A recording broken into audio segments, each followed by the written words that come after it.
Hello mga kalalabs, exercise muna tayo. Kailangan ng ating katawan na mag-exercise para lalabas yung mga taba-taba sa ating katawan. Kaya panatilihin natin ang ating kalusugan mga kalalabs. Health is wealth. Kaya kailangan natin mag-exercise na mag-exercise. Kasi sa panahon ngayon, mahirap na mga kalalabs kasi lalo na dito sa aking pinagtrabahoan, sobrang init. Kaya kailangan natin mag-exercise, magpalabas tayo ng pawis. Kasi iba yung pawis sa trabaho, iba yung pawis sa pag-workout. Kaya, ano na tayo? Hindi tayo magtamad-tamad sa ating pangkalusugan. Yan ang importante mga kalalabs.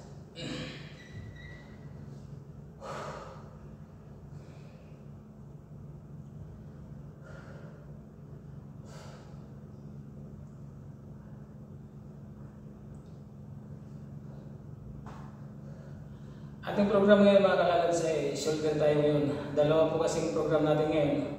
Shoulder at saka tricep. Tricep dito. Yan.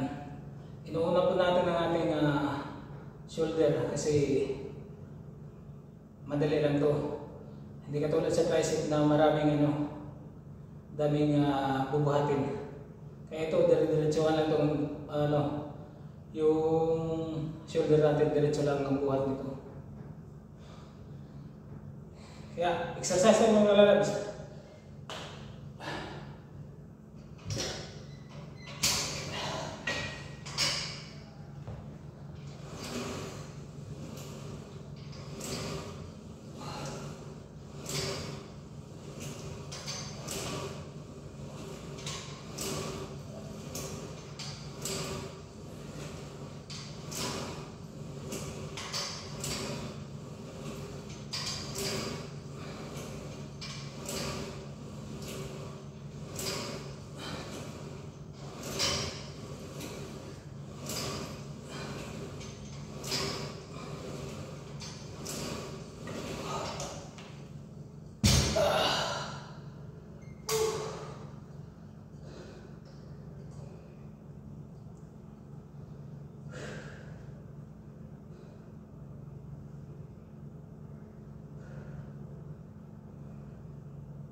Kahit mahirap mga kalalabs sa pag-exercise, ay huwag mo isipin yun dahil para dito sa iyong kalusugan. Kaya huwag natin isipin yung pagod, hirap, nasasaktan ka dahil pagbubuhat talaga mga kalalabs, unang-una ay masasaktan ka talaga dahil mabigat at saka mananakit yung mga katawan mo. Mananakit pala ang mga kalamnan mo. Kaya, ganun talaga ang pagbubuhat. Kaya huwag mo isipin yung huwag mo isipin yung mabigat, mahirap, nasaktan ka. Ang isipin mo lang mga kalalabs, kung paano mo panatilihing malusog at malakas ang iyong katawan. Lalo na sa ating mga haligi ng tahanan, kailangan po natin gawin ito. Dahil ito po ang ating puhunan para magkaroon tayo ng lakas sa ating pagtatrabaho. Yan ang po ang importante natin mga haligi ng tahanan. Kailangan magkaroon tayo ng lakas. Alright mga kalalabs.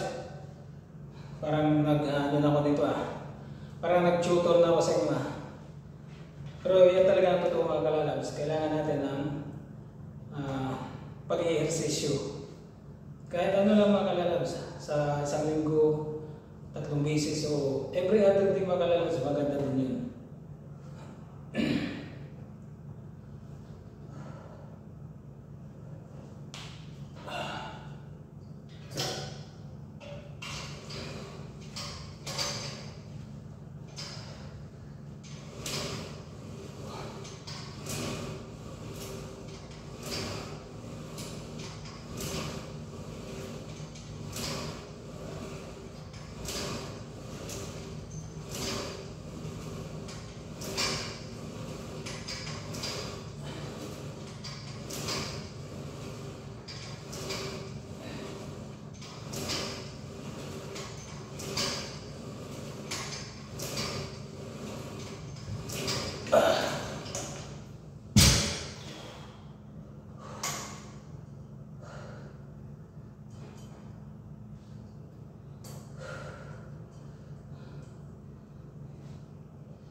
Kada program kasi natin ng mga kalalabs, halimbawa, shoulder ka, ay 4 na ano po yan, 4 na buhatan po yan mga kalalabs.